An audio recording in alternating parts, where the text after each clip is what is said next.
안녕하세요. 저는 현재 서울에 살고 있는 30대 여성입니다. 한 번 다녀온 돌싱이기도 하고요. 무뚝뚝하지만 그런 성격임에도 저를 은근히 잘 챙기는 남편과 결혼을 했었습니다. 하지만 제 앞에서 대놓고 상간녀와 만나는 남편을 보며 사람이 아니라는 걸 알았습니다. 그리고 그런 남편을 감싸고 놀며 아픈 저를 어떻게든 내치려고 했던 시댁 식구들 때문에 저는 이혼을 결심하게 되었습니다. 흔히 사람은 죄 짓고 살면 안 된다는 말이 있죠. 아픈 것도 서러운데 저를 못되게 했던 시댁 식구들이 잘만 살고 있으니 저런 말도 다 쓸데없다고 생각했어요. 하지만 사람은 정말 죄 짓고 살면 안 되더라고요.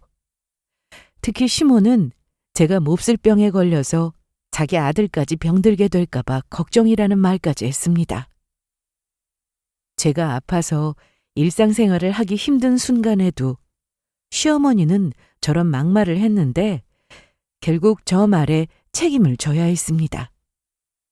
당장 내일 무슨 일이 일어날지 알 수 없는 게 인생인데 자기 아들이 그런 인생을 살게 될 줄 과연 알았을까요? 저와 남편은 20대 중반에 만나 연애하다가 30이 되기 전에 결혼했습니다.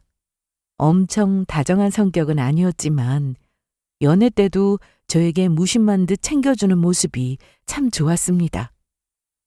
남편의 친구들을 만나본 적이 있었는데 다들 그러더라고요. 지훈이가 진짜 짝 제대로 만났네요. 애 성격에 이렇게까지 안 하거든요. 뭐가요? 우리랑 있을 때 핸드폰만 쳐다본다니까요. 그리고 길 가다가 꽃을 사줄 않나? 참나. 제가 여자친구한테 선물 고민할 때 지훈이는 무슨 선물이냐고 했던 앤데 얘가 나보다 더 심하다니까요. 암튼 저도 이런 모습 처음이에요. 주변 사람들의 말을 들어봐도 그렇고 제가 느끼기에도 남편이 저를 향한 마음이 진심이라는 걸 알 수 있었습니다. 결혼하고 나서도 저희는 별 문제 없었습니다. 특히 시댁과 사이도 아주 좋았는데요. 남편이나 저나 맞벌이를 했기 때문에 시댁 행사에 참석하지 못하더라도 시어른들께서 다 이해해 주셨습니다. 어머님이 시할머님을 모시고 사셨는데 제가 시댁에 가면 시부모님이 저를 예뻐해 주시고 힘든 일은 절대로 하지 말라며 그야말로 사랑받는 며느리라는 생각이 절로 들 정도였습니다.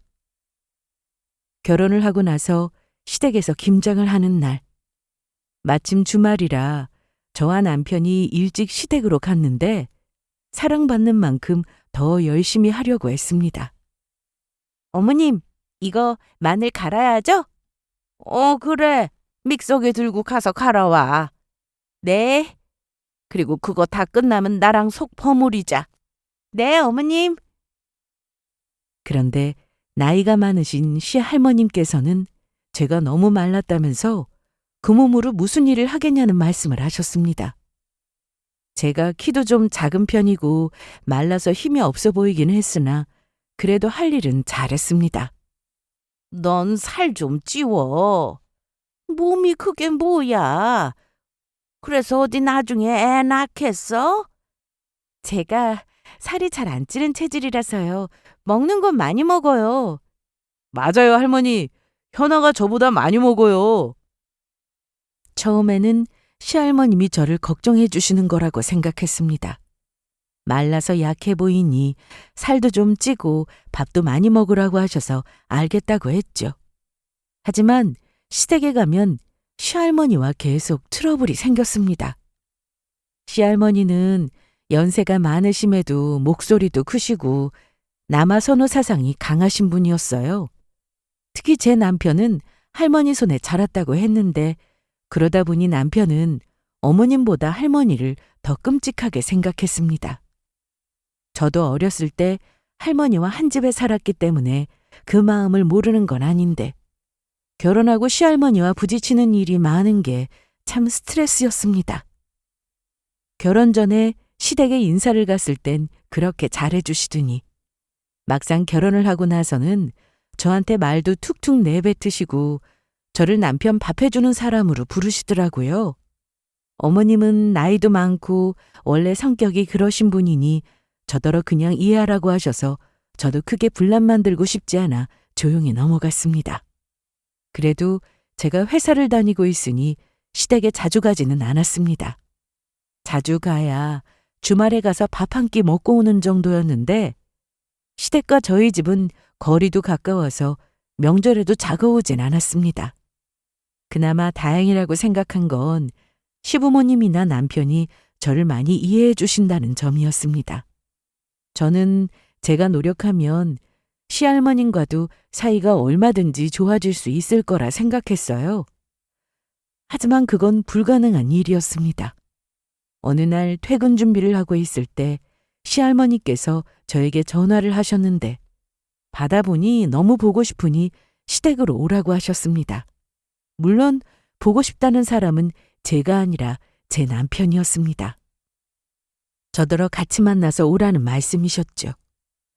집에서 제일 어른이시고 또 이날 특별한 일도 없어서 저는 중간에서 남편을 만나 같이 시댁으로 갔습니다. 어머님이 이미 저녁을 차려놓으셔서 저는 수저만 놓고 다 같이 식사를 했는데 식사를 마치고 할머니께서 저를 방으로 따로 부르셨어요. 내용은 뻔했습니다. 항상 저에게 하시는 말씀을 이날도 또 똑같이 하셨죠. 세상에서 제 남편 같은 사람을 만나기는 힘들다며 남편한테도 잘하고 시댁에도 잘하라고 하셨습니다. 또 어른들 있는 자리에서는 아닌 것 같아도 무조건 내라고 해야 하고 결혼도 했으니 아들 하나는 꼭 낳아야 편하게 살 거라는 말씀까지 하셨어요. 이런 말을 이날 제가 처음 듣는 얘기가 아니었고 특히 아들을 꼭 낳아야 한다는 말은 저에게도 큰 부담이라 이날 한 말씀 드렸는데 이 일로 할머님께서 아주 크게 화를 내셨습니다. 저는 대드는 것도 아니었고 웃으면서 아주 기분 좋게 말씀드렸어요. 할머님, 저 아직 지은 씨랑 신혼이고 2년 정도는 나이 없이 살기로 약속했어요. 그리고 제가 성별을 정할 수 있는 부분이 아니라 아들 말고 딸을 낳을 수도 있고요. 그랬더니 할머님은 갑자기 소리를 치셨습니다. 너 내 말이 우스워? 내가 하라면 내 하면 될 일이지 이러쿵 저러쿵 무슨 말이 그렇게 많아. 어떻게든 노력해. 노력해서 안 되는 일이 세상에 어디 있냐? 할머님 방에서 큰 소리가 나니 시부모님과 남편까지 방으로 들어왔는데 할머님이 호통을 치시니 다들 진정하라고 난리도 아니었습니다. 그리고 이날 집에 돌아와서 남편까지 저에게 화를 냈습니다. 현아야, 내가 분명히 말했잖아. 우리 할머니 옛날 분이라 그냥 내내 하면 된다고. 아니, 나도 그랬어. 그런데 아들을 꼭 낳아야 한다고 하시니까 혹시나 나중에 내가 아들 못 낳을 수도 있어. 아, 또 그러네. 그냥 알겠다고 해. 저는 크게 싸우고 싶지 않아서 남편에게 그만하자고 했는데 이날 이후 사건이 하나 더 있었습니다. 시부모님께서 결혼기념일에 3박 5일로 여행을 가게 되셨고 시할머님도 기분 좋게 놀고 오라고 하셨어요. 할머님이 나이는 많으셨으나 정정하셨기에 혼자 밥도 차려 드실 수 있었지만 혼자 계시는 게 불안하여 저와 남편이 퇴근 후 들러서 챙겨드리기로 했습니다. 자기야, 나 곧 퇴근인데 언제 끝나? 어쩌지? 나 오늘 좀 늦을 텐데. 할머니한테 죄송하다고 하고 자기만 다녀오면 안 돼? 나 혼자? 미안해. 내일은 같이 가자. 나 일 때문에 통화 길게 못해. 이따 집에서 봐. 시부모님이 여행을 가신 날 퇴근하고 시댁에 같이 가기로 했는데 갑자기 남편이 일이 생겨 저만 가게 되었습니다. 저를 마음에 들어 하지 않으셨기에 혼자 가려니 마음이 좋지 않았어요. 그래도 오래 있다가 오는 것도 아니니 혼자 갔습니다. 할머님, 저 왔어요. 그래. 내 새끼 왔어? 응? 우리 강아지는 어디 가고 너 혼자 왔냐? 지훈 씨 일이 좀 많다고 해서 저 혼자 왔어요. 이 할미 걱정은 안 되나 보지? 내일은 꼭 같이 올게요. 나 밥은 방금 먹었다. 저기 참외 있으니까 한번 깎아봐라. 네, 할머님. 그런데 할머님은 제가 깎은 과일이 마음에 들지 않으셨나 봅니다. 아니 이게 뭐야? 껍질이 왜 이렇게 두꺼워? 넌 이런 것도 안 배웠니? 기본 중에 기본인데. 이불이나 펴놓고 가라. 네. 예상은 했으나 역시나 할머님은 이날도 제가 하는 모든 게 마음에 들지 않는다고 하시며 그만 가보라고 하셨습니다. 시댁까지 다녀오니 하루가 정말 긴 느낌이었어요. 다음 날부터는 남편과 같이 시댁에 갔는데 할머님은 저는 안 와도 되니 남편만 보내라고 하셨습니다. 에이 할머니, 현아랑 나는 이제 짝꿍인데 어떻게 그래요? 이 할미 말 거역하겠다는 거야? 제가 어제 혼자 와서는 나를 얼마나 구박을 했는 줄 알아? 할머님, 제가 언제요? 어제 과일 좀 먹고 싶다고 하니까 나보고 직접 깎아서 먹으래. 정말요? 현아야, 진짜 그랬어? 아니야. 내 말을 믿을 거야? 저 여시 같은 애 말을 믿을 거야? 정말 억울하기도 하고 화도 났습니다. 그래도 다행인 건 남편은 저 말이 다 사실이 아닌 걸 알고 있었습니다. 집에 오는 차 안에서 그러더라고요. 우리 할머니 때문에 힘들지? 어? 말 안 해도 알아. 그런데 어쩌냐, 할머니 성격이 저러신걸. 네가 이해해. 할머니가 이상한 말을 해도 받아치지 말고 그냥 네 하고 끝내라고. 그럼 속 편해. 말이라도 저렇게 해주니 마음이 좀 편해졌습니다. 하지만 시댁에 저를 싫어하는 사람이 있다는 그 자체만으로 저는 항상 신경이 쓰였어요. 며칠 뒤 시부모님은 여행에서 돌아오셨고 주말에 외식을 하기로 했습니다. 그런데 이날도 할머님은 저에게 모진말을 하셨고 보기 싫다며 다음부터는 부르지 말라는 말씀까지 하셨죠. 저도 나름 노력을 많이 했습니다. 할머님이 좋아하시는 사탕이나 젤리를 자주 사서 드리기도 했고 안마도 해드리고 옆에서 말동무도 하면서 할머님과 친해지려고 노력했어요. 결혼 전에는 이게 통했습니다. 그래서 결혼을 하고 나서도 여전히 좋은 관계를 유지할 수 있을 거라 생각했죠. 하지만 그건 제 착각이었습니다. 남편과 결혼한 순간부터 시할머님은 저에게 단 한 번도 다정한 모습을 보여주지 않으셨습니다. 시어머님도 어려워하는 할머님인데 제가 기분 나쁘다고 할 말 다 할 수도 없고 상처를 받는 건 저였습니다. 제가 시댁에 가면 꼭 문제가 생기니 시부모님도 자주 부르진 않으셨습니다. 그런데 이때는 몰랐어요. 시부모님과 남편이 저를 배려해서 이런 결정을 하신 줄 알았는데 나중에 알고 보니 전혀 아니었죠. 남편과는 큰 문제 없이 잘 살고 있었습니다. 연우 부부처럼 서로 일하고 쉬는 날 데이트도 하고 그렇게 지냈어요. 남편은 연애 때도 애정 표현을 잘하지 못하는 무뚝뚝한 성격이었기에 결혼하고 나서도 이런 점 때문에 서운한 건 없었습니다. 원래 그런 사람이라 생각했으니까요. 그러던 어느 날 결혼 2년 차에 저도 아이를 갖고 싶어 병원을 찾았습니다. 몸에 이상은 없는지 궁금하기도 했고 임신을 앞두고 여러 검사를 받으면 좋다고 해서 예약 후 찾아갔죠.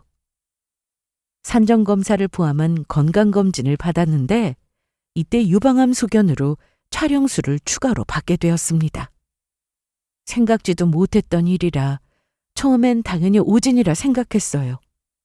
암일 것 같다고 해도 아닌 경우도 분명히 있으니 저도 아닐 거라 생각했습니다. 다음 날 저는 회사 연차를 쓰고 다시 병원을 찾아 조직검사를 받았습니다. 그런데 담당 의사 선생님께서 이런 말씀을 하셨어요. 조직검사 결과가 나와봐야 정확한 걸 알겠지만 초음파상으로도 크기가 작지 않고 모양도 그렇고 위치도 그렇고 좀 안 좋네요. 지금 보기로는 3기 정도 예상됩니다. 그럴 리가요. 저 그동안 아무 증상도 없었는데. 대부분의 암이 그렇죠. 특히 유방암은 무증상인 경우가 많고요. 의사의 말에 너무 기가 막혔지만 결과가 나오기 전까지는 아무도 모르는 거니까 남편에게도 말하지 않고 혼자만 알고 있었습니다. 그리고 일주일 뒤 조직검사 결과가 나오는 날 혼자 병원에 갔는데 결과는 달라지지 않았습니다. 그래서 저는 진료 내역서와 각종 서류를 챙겨 좀 더 큰 병원으로 가기로 했고 진료를 빨리 볼 수 있는 병원을 찾아 예약을 해두었습니다. 정확히 한 달 뒤 저는 예약해둔 병원으로 가서 다시 검사를 받았는데 정말 제가 유방암이 맞더라고요. 가족 중에 암 환자는 아무도 없었는데 그래서 건강에 더 자신했는데 어떻게 이런 일이 생기는지 믿을 수가 없었습니다. 병원에서는 제가 나이도 젊으니 더 안타까워 하셨는데 수술을 하더라도 항암 치료는 불가피하다는 말까지 들었습니다. 진짜 절망적이었어요. 제일 먼저 생각나는 사람은 당연히 친정엄마였는데 제가 이 소식을 전하니 엄마는 아무 말씀도 안 하시고 우시기만 하셨어요. 그 때문에 저까지 눈물범벅이 되느라 길게 통화도 못하고 바로 끊었습니다. 그리고 이날 집에 와서 남편에게도 다 얘기했습니다. 뭐? 당신이? 병원 여러 군데 가보는 게 맞는 거 아니야? 검사도 여러 번 했고 초음파도 했고 맞대. 남편이 원래 무뚝뚝하니까 같이 울어주거나 속상해하거나 이런 반응은 기대하지도 않았습니다. 하지만 아픈 저에게 비난을 할 줄은 몰랐습니다. 어떻게 이런 일이... 그래서 뭐 어떻게 하면 된다는데? 수술을 먼저 할지 항암을 먼저 할지 아직 결정된 건 없는데. 아니 잠깐만. 항암? 수술만 하면 되는 게 아니라 항암도 해야 해? 그렇대. 3기면 거의 말기 아니야?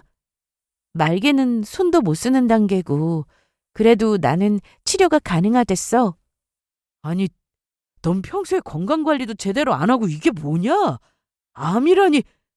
야, 우리 집에도 암 환자는 없어. 당신 무슨 말을 그렇게 해? 내가 걸리고 싶어서 걸린 거야? 네가 평소에 건강관리를 했어 봐라. 우리 할머니 말씀대로 밥도 많이 먹고 살도 찌고 그랬으면 좀 좋냐? 맨날 말라가지고 비실비실대고.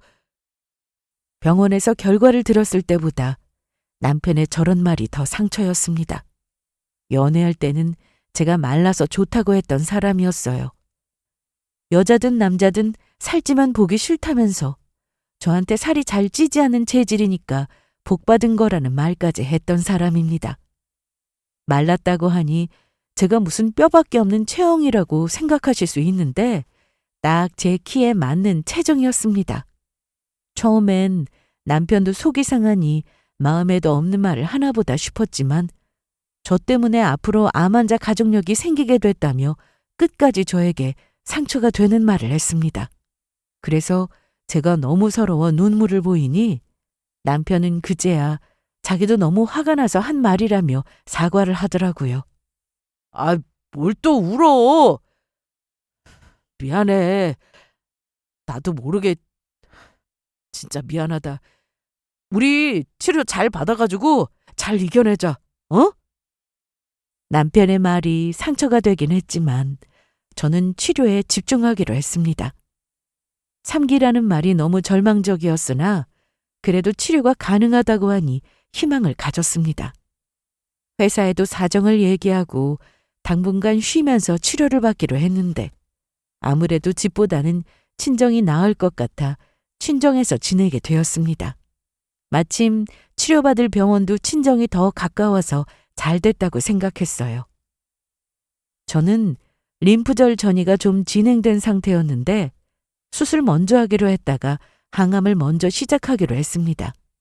말로만 듣던 항암 치료를 제가 하게 될 줄 몰랐지만 이왕 이렇게 된 거 정말 치료 잘 받아서 잘 이겨내보자고 마음먹었어요. 하지만 항암은 정말 쉽게 볼 만한 게 아니었습니다. 첫날 주사를 맞고 바로 이상 증세가 나타났어요. 병원에 입원한 상태였는데 온몸에 힘이 다 빠지고 발작 증상도 비슷하게 나타났습니다. 속이 안 좋은 건 물론 어지러워서 누워만 있었어요. 하지만 이것도 잠시, 퇴원하고 친정에 가서는 그래도 무난하게 잘 지나갔습니다. 그리고 며칠 뒤 저에게도 탈모가 찾아왔네요.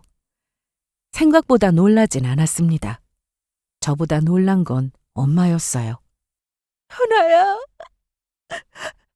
괜찮아? 아이고, 어떡해. 괜찮아, 엄마. 왜 울어? 나중에 치료 다 끝나면 새 머리카락 나올 텐데. 어차피 잘 됐어. 나 머리카락 많이 상했잖아. 잘라도 소용없었는데 다 빠지고 새로 나오면 머릿결 엄청 좋겠지? 너는 이 와중에 농담이 나와? 엄마까지 울고 힘들어하면 나도 힘 빠진단 말이야. 그래, 알았어. 저는 2차 항암을 앞두고 남은 머리카락을 다 밀어낸 뒤 가발을 하나 맞췄습니다. 그런데 이게 생각보다 너무 불편하고 더워서 나중에는 모자가 붙어있는 가발을 사서 편하게 쓰고 다녔네요. 신체 변화는 탈모만 있는 게 아니었습니다. 항암을 받는 내내 제 손톱도 변해갔어요. 그래도 엄마가 영양제를 사오셔서 매일매일 발라주셨기 때문에 그나마 잘 버텼던 것 같아요. 병원에서는 체력이 정말 중요하니까 뭐든 당기는 음식이 있으면 많이 먹으라고 하셨습니다. 하지만 저처럼 항암을 해보신 분들은 아실 겁니다. 입맛도 없고 무엇보다 먹고 나서 개워내는 게 너무 힘드니 아예 안 먹게 되더라고요. 하지만 저도 사람이라 너무 살고 싶어서 어떻게든 먹었습니다. 속은 울렁거리고 소화도 잘 되지 않고 맛도 제대로 느껴지지 않았지만 저 때문에 옆에서 고생하는 엄마를 위해서라도 잘 먹으려고 애썼습니다.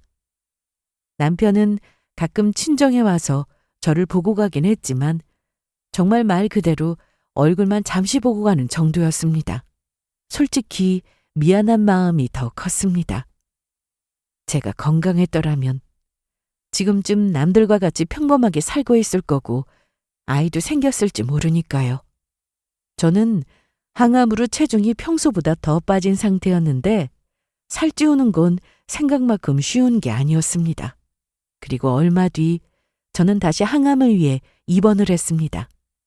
이미 해봤는데도 무섭고 공포감이 밀려오는 건 똑같더라고요.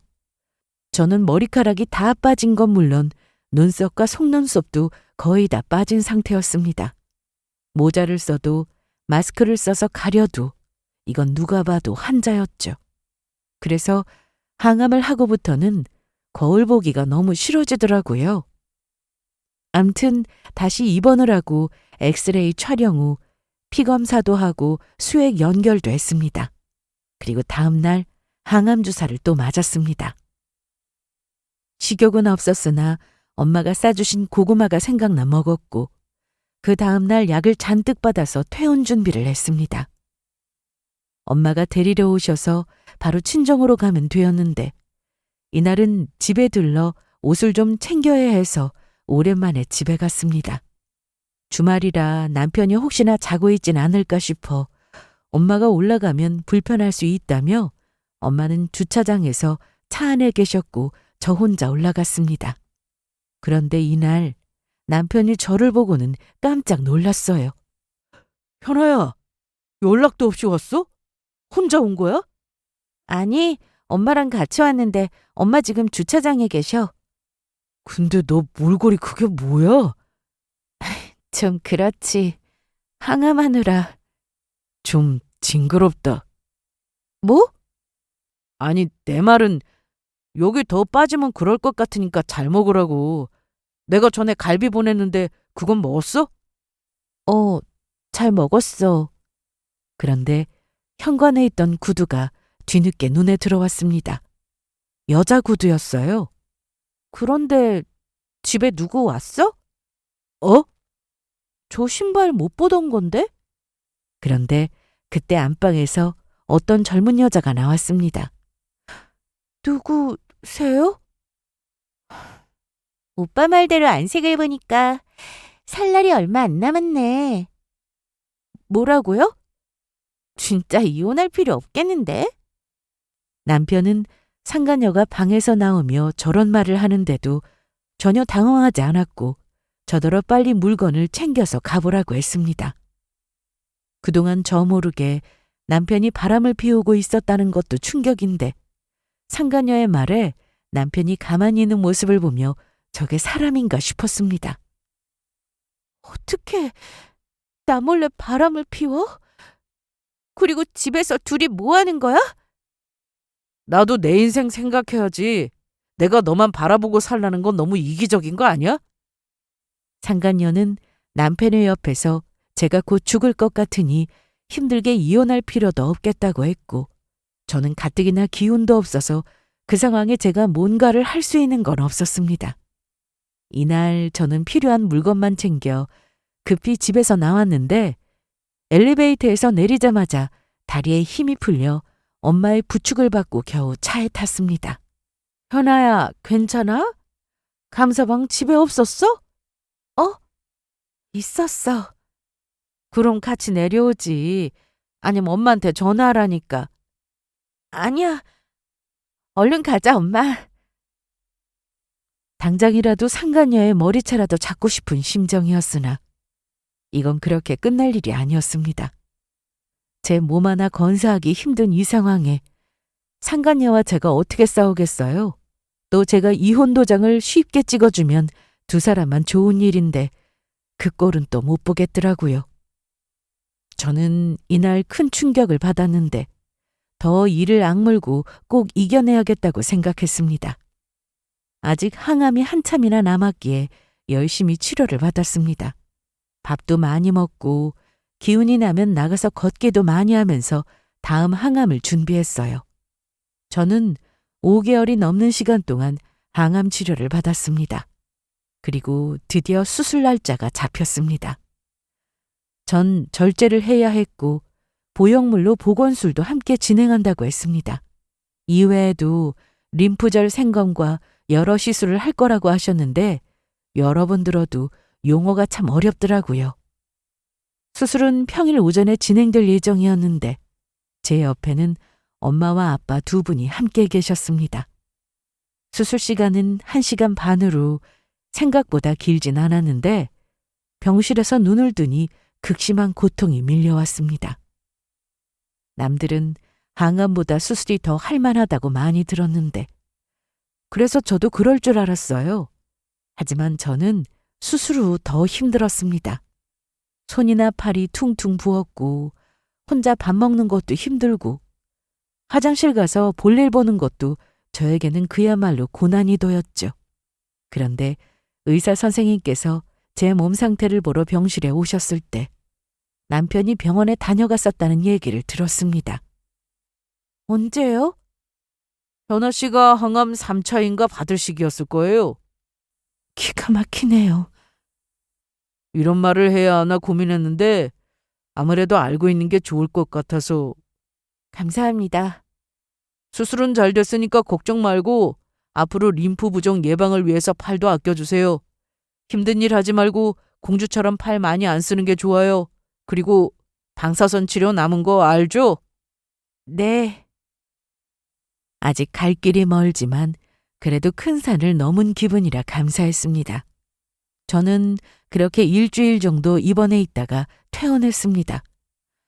확실히 항암도 끝났고 몸에 있던 암덩어리도 수술로 제거하고 나니 마음은 편하더라고요. 전보다 기운도 났습니다.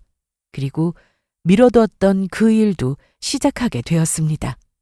그동안은 제가 어쩔 수 없이 치료에만 신경을 써야 했지만 이제는 더는 두고 볼 수가 없었습니다. 그래서 저는 제 친구에게 부탁을 했습니다. 뭐라고? 야, 그게 인간이야, 사람이야? 흥분하지 말고 알았어. 뭐든 시켜. 나 뭐부터 하면 돼? 저는 친구에게 제가 직접 하기 힘든 일을 부탁했습니다. 그리고 저는 남편이 출근하고 집에 없는 시간에 집에 들어가서 PC에 로그인된 남편의 톡을 확인했습니다. 평소 남편은 집에서도 일을 하던 사람이라 PC에 항상 톡이 로그인된 상태였습니다. 제가 집에서 컴퓨터를 쓸 일은 거의 없었기에 신경 쓰고 살지 않았는데 혹시나 싶어 다시 열어보니 다행히도 톡이 로그인되어 있더라고요.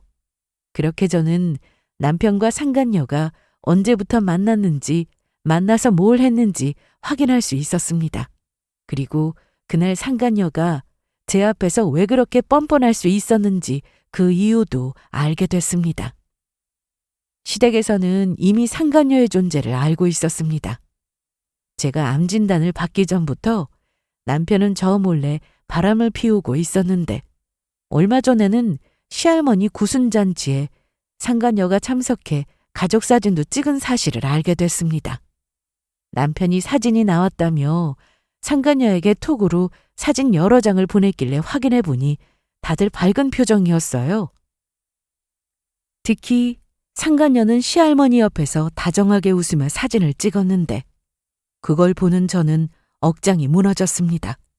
그리고 가장 처음 두 사람이 연락을 주고받기 시작한 시점부터 할머님 구순잔치 사진까지 모든 내용을 다 따로 촬영했고 친구를 통해 자료들도 건네받았습니다. 제가 친구에게 부탁했던 건 홈 CCTV 설치였습니다. 저 혼자 하기엔 무리라 친구의 도움을 받았는데 책꽂이에 잘 안 보이게 가려놓고 제 폰으로 영상을 바로 확인할 수 있게 설치를 해줬습니다. 그리고 저한테 남편이 타고 다니던 차에 예비키가 하나 더 있었는데 제가 이때는 너무 무리하면 안 됐기 때문에 친구에게 부탁해서 남편이 퇴근할 시간에 맞춰 주차장으로 가서 블랙박스 확인하는 것도 친구가 대신 해줬습니다. 솔직히 아무리 친한 친구라도 이런 부탁을 하는 게 쪽팔렸어요. 하지만 그건 나중 일이었고 당장은 어떻게든 증거를 하나라도 더 잡아서 두 사람을 가만두지 않는 게 제 목표였습니다. 저는 방사선 치료도 시작하게 되었는데 수술이나 항암처럼 힘든 건 아니었지만 그렇다고 쉽지도 않았습니다. 다행히 병원에서는 생각보다 빨리 몸이 좋아졌다고 했고 체중도 정상으로 돌아왔다고 하면서 이대로 치료받고 유지하면 되겠다고 하더라고요. 저는 그렇게 치료를 받으면서 소송 준비도 시작했습니다. 이혼 소송과 상간녀 소송이었죠. 소장 작성이 다 끝난 뒤 발송을 했는데 소장을 받은 남편이 저에게 전화해서는 따지듯 물었습니다. 야, 너 이거 뭐냐? 소장 도착했구나. 뭐냐고? 한글 몰라? 써있는 그대로야. 이혼하는데 소송은 무슨? 도장 찍어줄 테니까 조용히 이혼해 그럼. 그건 안 되겠는데? 네가 나한테 잘못한 게 너무 많아서 말이야. 너한테 위자료는 받아야겠어. 뭐? 위자료? 우미진 그 여잔테도 전해 벌 받으라고. 나 몰래 사람 붙였냐? 뒷조사했어? 너 그거 불법이야. 아, 그래? 와이프 있는 인간이 대놓고 다른 여자 만나고 다니는 건 정상이고? 그리고 저는 여기서 끝이 아니라 시어머니를 상대로 위자료 청구 소송도 진행했습니다. 아니, 현아야, 이게 대체 뭐냐? 내가 뭘 잘못했는데, 여태 그렇게 잘해줬는데 나한테 어떻게 이래? 저한테 뭘 잘하셨는데요? 너 할머님하고 불편할까봐 일부러 시댁에 오라는 말도 안 했다. 너 그거 알지? 그리고 너 아프다고 했을 때 내 아들까지 신경 쓰면 내가 더 힘드니까 내가 힘들어도 우리 아들 불러다가 따로 밥 챙겨주고 했잖아. 내가 그거 생색 내려는 건 아닌데 대체 내가 뭘 잘못했니? 사실 저도 처음엔 어머님 말씀처럼 그런 줄 알고 시어머니에 대해서 고마운 마음을 가지고 있었습니다. 하지만 제가 아는 건 사실이 아니었어요. 제가 암이라고 했을 때 어머님은 제 걱정을 해주시며 자기 아들 걱정은 말라고 하셨는데 남편의 톡에서 어머님과 남편이 주고받은 내용을 보고 저는 놀랄 수밖에 없었습니다.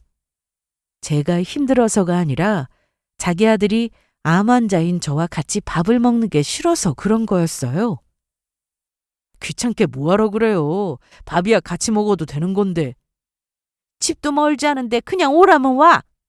퇴근하고 집에 와서 밥 먹고 주말에도 걔랑 같이 밥 먹지 마. 엄마, 그건 좀 오바 같은 거 같은데 암은 전염 안 된다고요. 누가 그걸 몰라? 아무리 그래도 아무렇지 않아? 좀 찝찝하긴 하죠. 그러니까 내 말대로 해.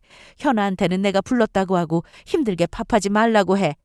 내 핑계 대란 말이야. 지금 할머님도 난리가 났어. 너 당장 불러드리라고. 그런데 그건 좀 아닌 것 같아서 할머님한테는 내가 너 밥이라도 따로 먹게 한다고 한 거니까 그런 줄 알아. 네 처한테는 아무 내색하지 말고. 알았지? 남편의 톡에서 이 내용을 보는데 그동안 저는 시댁에서 아무것도 아니었구나 싶었습니다. 암이라는데 저를 전염병 환자 취급하는 시댁 식구들을 보며 기가 막혔어요. 그래놓고 저한테 여태까지 잘해줬다며 오히려 억울해하는 시어머니에게 환멸을 느꼈습니다.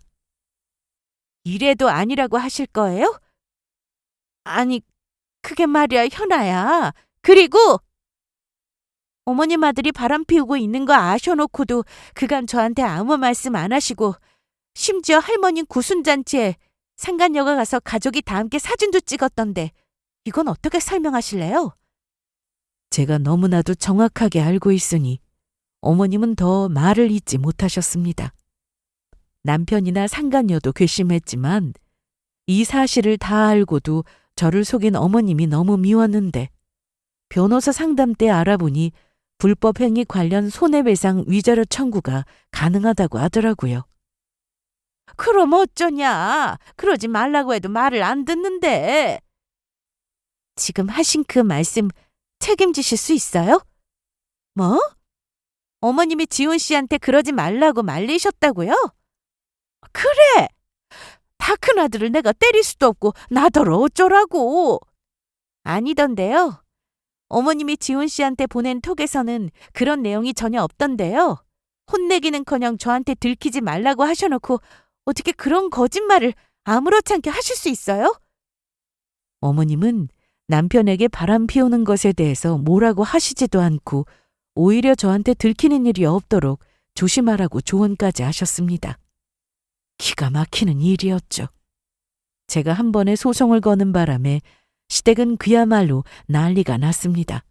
하지만 난리가 나든 말든 저는 홈 CCTV에 찍힌 남편과 상간녀의 영상도 함께 증거로 제출하며 소송을 이어갔습니다. 소송 중 혹시나 문제가 생길까 친정 부모님은 조용히 계셨습니다. 당장이라도 시댁에 찾아가서 다 뒤집어 놓겠다고 하셨으나 제가 계속 말렸습니다. 소송이 계속 진행되면서 남편과 저는 이혼을 하게 되었고 남편은 위자료를 지급하라는 판결이 나왔습니다. 그리고 상간녀 소송은 생각보다 길어졌지만 증거가 너무 명확해서 상간녀가 그런 적 없다고 발뺌하다가 위자료만 증액되었습니다. 이번 일로 상간녀는 물론 전 남편의 회사에도 불륜 사실이 소문나게 되었습니다. 몇 달 동안 소송은 이어졌고 모든 소송이 거의 마무리되어 가자 저는 그토록 바라던 상간녀 판결문을 받게 되었습니다. 사실 돈 때문에 이 소송을 시작한 건 아니었습니다. 위자료라고 해봤자 많이 알고 계시겠지만 액수가 그렇게 크진 않더라고요. 제가 이렇게 소송을 시작한 건 본인들이 한 행동이 얼마나 큰 잘못인지 알기를 바랐기 때문입니다. 얼마 뒤 친정엄마는 소송만으로 화가 풀리지 않는다며 전 시댁으로 가셨습니다. 제가 원하는 대로 판결이 나왔음에도 엄마가 화를 참지 못하신 건 다 이유가 있었어요. 이날 전 시댁에는 온 가족이 다 모여 있었는데 전 남편까지 있었습니다. 엄마는 전 남편을 보자마자 머리채부터 잡았습니다. 너 이 자식 이리 와! 어디 우리 귀한 딸한테 이런 쓰레기 짓을 해? 어? 아, 이걸 오세요. 원하는 대로 다 해드렸잖아요. 그건 네가 잘못했으니까 당연한 결과고. 아우, 이거 놓고 말씀하세요. 이러다 우리 아들 머리털 다 뽑히겠네. 엄마는 전 남편의 머리채를 잡고 있다가 놓고는 뺨까지 때리셨습니다. 정말 보자 하니까 지금 뭐 하시는 겁니까? 네? 자식 교육 이렇게 시켜놓고 무슨 할 말 있다고 나섭니까? 뭐라고요? 자네가 말해보게. 우리 딸 힘들게 항암 치료받을 때 몰래 병원에 다녀갔다며? 엄마의 말에 전 남편은 얼굴이 빨개진 채로 고개를 숙였습니다. 아니, 이미 소송도 끝났고 다 끝마당에 이게 뭐 하는 거예요? 끝나요? 뭐가 끝나요? 평생 사과받아도 모자랍니다. 우리 현아가 항암으로 힘들어할 때 당신 아들이 담당 의사 찾아가서 뭐라고 했는 줄 아세요? 나가서 얘기하시죠. 이거 안 나? 네 입으로 말할래? 그래, 말 못하겠지. 글쎄, 우리 딸 언제 죽냐고 물었답니다. 이게 사람입니까? 네? 설마요. 담당 의사 선생님이 그 말을 듣고 얼마나 황당하고 어이가 없었으면 그 자리에서 호통을 치고 내보냈다는데 자네가 사람인가? 응? 이날 엄마는 전 시댁을 아주 뒤집어 놓고 오셨습니다. 제가 수술을 하고 나서 의사 선생님께 제 얘기를 들었을 때 저도 정말 큰 충격이었는데 이날 이 사실을 알게 된 전 시부모님도 크게 놀라 저희 엄마에게 고개 숙여 사과를 하셨습니다. 하지만 엄마는 그런 사과는 필요 없다며 받지 않으셨고 자식 교육 똑바로 시키라며 우연이라도 눈앞에 나타나면 절대 가만두지 않을 거라고 하셨어요. 전 남편은 그날 이후 회사를 나왔다고 들었습니다. 스스로 그만둔 건지 잘린 건지는 모르겠지만 회사에 불륜한 사실이 쫙 퍼졌는데 저라도 그만뒀을 것 같습니다. 저는 그날 이후 남은 치료와 검진을 위해 병원을 꾸준히 다니고 있습니다. 병원에서 예상한 것보다 훨씬 빠른 속도로 회복하고 있지만 그렇다고 아직 다 나은 건 아닙니다. 앞으로 약도 오래 먹어야 하고 호르몬 치료에 또 재활 치료까지 갈 길이 아주 멀어요. 이제는 엄마가 힘들다며 병원도 같이 가주지 않으시지만 혼자서도 씩씩하게 병원에 가서 진료받고 치료도 받고 온답니다. 그런데 다시는 전 시댁 식구들과 연락하는 일은 없을 거라 생각했는데 어느 날 모르는 번호로 전화가 한 통 왔습니다. 광고 전화일까 싶어서 안 받으려고 했는데 계속 전화가 오길래 받았더니 바로 전 시모였습니다. 현아야, 내 전화 받기 싫다는 거 알면서도 전화 걸었다. 미안하구나. 무슨 일이세요? 저기, 혹시 우리 지훈이한테 무슨 연락 없었니? 네, 연락 안 하고 사는 거 아시잖아요. 너한테 찾아가지도 않았고? 네, 왜 그러시는데요? 전 시모는 갑자기 전화에서는 자기 아들이 없어졌다고 울먹이며 말씀하셨습니다. 어디 간다고 말이나 하고 나가는 앤데 지금 일주일째 아무 소식이 없어. 전화를 해보세요. 핸드폰이며 지갑이며 다 두고 나갔어. 그러니 내가 이러는 거 아니겠니? 혹시 친구들 만나러 갔나 싶어서 기다렸는데 하루 이틀은 그렇다 치고 벌써 일주일째야. 저는 이제 가족도 아니고 남이니 더는 연락하지 말라고 전화를 끊었습니다. 그날 이후 저는 회사에 복직 신청을 해두었는데 당장은 아니고 바로 다음 달부터 출근하라는 연락을 받아서 설레는 마음으로 하루하루 지내고 있었습니다. 그리고 한 달 뒤 저는 드디어 회사로 출근을 했고 너무 오랜만이라 다시 일을 잘할 수 있을까 걱정했는데 다행히 다른 직장 동료들의 배려로 다시 회사 생활에 적응하며 다닐 수 있게 되었습니다. 그런데 제가 다시 일상을 되찾고 전처럼 잘 지내고 있던 어느 날 회사 앞으로 누군가 저를 찾아왔습니다. 처음에는 누군지 전혀 알아볼 수 없었어요. 현아야. 네? 누구? 나야. 어머, 강지훈? 내가 그렇게 못 알아볼 정도로 많이 변했어? 이날 제 앞에 나타난 사람은 바로 전 남편이었습니다. 그런데 휠체어를 타고 나타났어요. 거기다 얼굴도 전에 제가 알던 모습이 아니었습니다. 저는 너무 놀라서 입을 다물 수가 없었는데 어떻게 된 거야? 사고가 좀 있었어. 사고? 이날 전 남편이 하는 얘기를 들어보니 예전에 전 시모가 자기 아들이 사라졌다며 저에게 연락을 해왔을 때 바로 그 시기에 사고가 났다고 했습니다.